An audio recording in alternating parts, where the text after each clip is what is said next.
You ever feel like you're just running on fumes, but for some reason you just can't stop? That's what we're talking about today. It's this hidden state of burnout, this silent collapse that just drains you, and you might not even realize it's happening. So let's dive in. So, have you ever felt tired but wired? I mean, it's such a weird feeling, right? Your body is just screaming for sleep. It's completely exhausted. But your brain?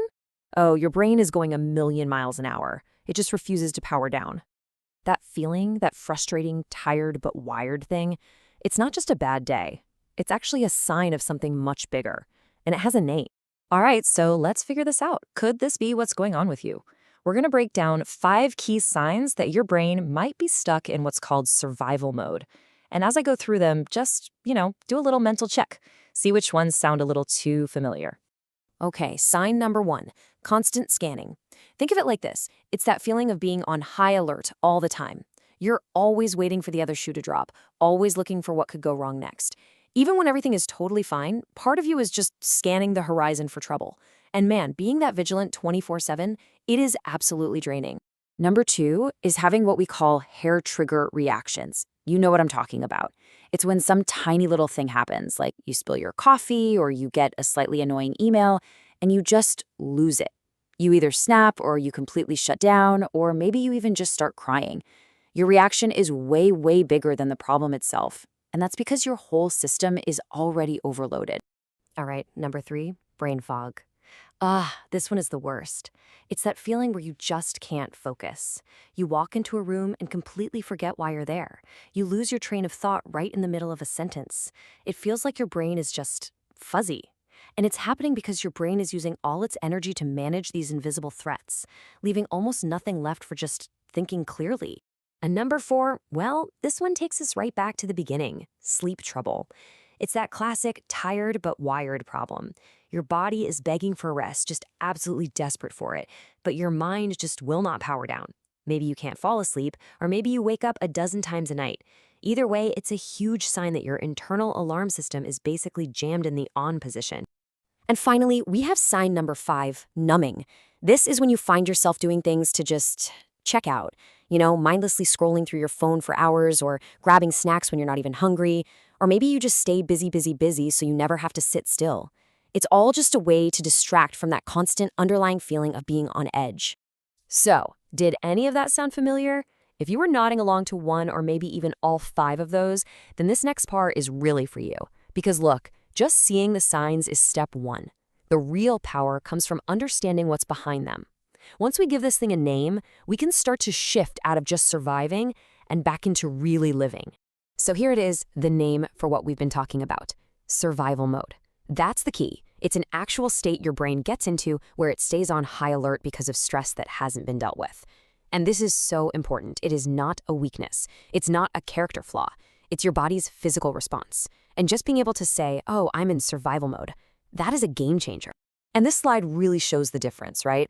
On one side, you've got survival mode, where you're reactive, on edge, foggy. And on the other side, that's the goal, reasoning mode, where you can be responsive instead of reactive, calm instead of on edge, and clear instead of foggy. And listen, the point isn't to be perfect.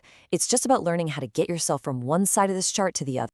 Okay, so the big question, how do we actually do that? How do we make the shift? It's one thing to know the problem, but we need a tool, right? Something practical. Well, that's what we're getting into now. It's called the 3-2-1 reset, and it's a super simple but really powerful way to guide yourself back. Now, this whole technique is built on one simple core idea. It's called the pause. Sounds fancy, right? The technical term is cognitive inhibition, but don't worry about that. All it means is noticing an urge, that urge to snap, or to grab your phone, or to react, and just not doing it. Not right away. Creating that tiny little space between the feeling and the action. That's where all your power is.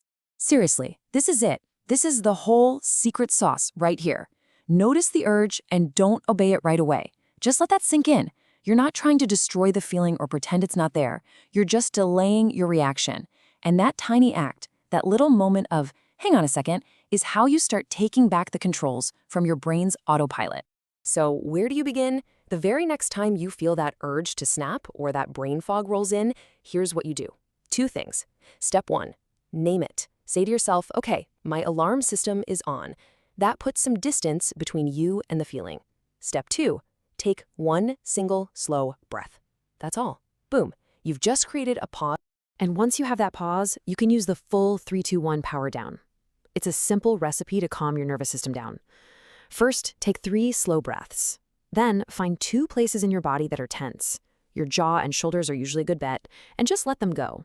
Relax them. And finally, do one small thing to signal you're done. Close your laptop, hit send on that email, set your phone down. It tells your brain, okay, crisis averted, we're safe now. And please, please remember this. This is probably the most important part. You can't just tell yourself to calm down. It doesn't work. Your brain learns through action, not through pep talks. It's like going to the gym. You have to do the reps.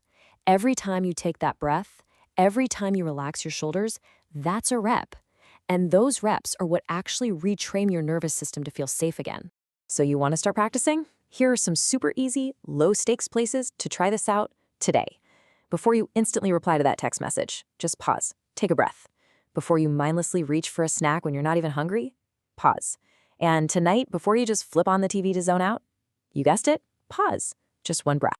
So that's the whole idea. But honestly, the real work starts right now. It's not about what you just learned, it's about what you're gonna do. So I'll leave you with this question to think about. What's the first pause you're going to practice today? Just pick one small moment, because that single, tiny pause, that could be the beginning of a huge change.